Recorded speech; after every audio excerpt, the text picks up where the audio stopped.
পৃথিবীতে কোনো পেশার কথা কোরআনে উল্লেখ নেই, শুধু ব্যবসার কথা বলা আছে। আশারে মুবাশশারা যারা জান্নাতে সুসংবাদ পেয়েছেন যে 10 জন, তার মধ্যে 9 জনই ব্যবসায়ী ছিলেন। আল্লাহ রাসূল নিজে ব্যবসায়ী ছিলেন, তার ওয়াইফ ব্যবসায়ী ছিলেন, তার 4 খলিফা ব্যবসায়ী ছিলেন। ব্যবসায়ী হওয়ার জন্য এত হীনমন্যতা ভোগেন কেন? হীনমন্যতা ভোগেন কেন?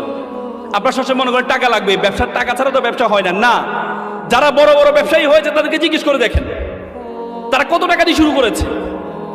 তারা কত টাকা দিয়ে শুরু করতে জিজ্ঞেস করে দেখেন। পৃথিবীতে সবসময় টাকা লাগে না ভাই। পাঠাও, উবার, তাদের নিজস্ব কোনো গাড়ি আছে? গাড়ি আছে, একটা গাড়ির মালিক তারা, কিন্তু লক্ষ লক্ষ গাড়ি। পৃথিবীর যে দেশে যাবেন উবার আপনার অ্যাক্টিভ। পৃথিবীর কোটি কোটি গাড়ি তারা ডিল করে কিসের মাধ্যমে? শুধুমাত্র একটা সফটওয়্যারের কারণে। তার কি টাকা লাগছে? পাঠাও, ইলিয়াস, তারা যে এই করেছিল, তাদের নিজস্ব কোনো গাড়ি আছে? স্টুডেন্ট অবস্থায় তারা এই অ্যাপসটা তৈরি করেছিল। আমি কিছু আগে সিঙ্গাপুর গিয়েছি।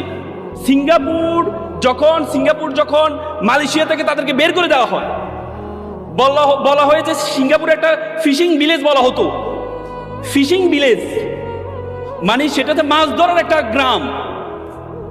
মালয়েশিয়া তাদেরকে বের করে দিয়েছে, সেখানে নিজস্ব কোনো কিছু নেই। সিঙ্গাপুরের বলা যায়, সিঙ্গাপুরের এ থেকে যখন বিমান উঠে, বিমান উপরে উঠতে উঠতে তাদের সীমানা শেষ হয়ে যায়। সেই সিঙ্গাপুর এখন পৃথিবীর একটা বিজনেস হাবে পরিণত হয়েছে। পৃথিবীর যত বড় বড় জাহাজ আছে, সব জাহাজ, যত বড় বড় বিমান আছে, সব বিমান ট্রানজিট করে সিঙ্গাপুর থেকে। যে পানিটা পর্যন্ত তারা কিনে নেয়, সে পানিটা তারা বিক্রি করে। নিজস্ব কিছু নেই। সবসময় নিজস্ব টাকা লাগবে না, ব্যবসা করার জন্য সবসময় নিজস্ব টাকা লাগবে না, কিন্তু আমাদের চিন্তাটা ছোট।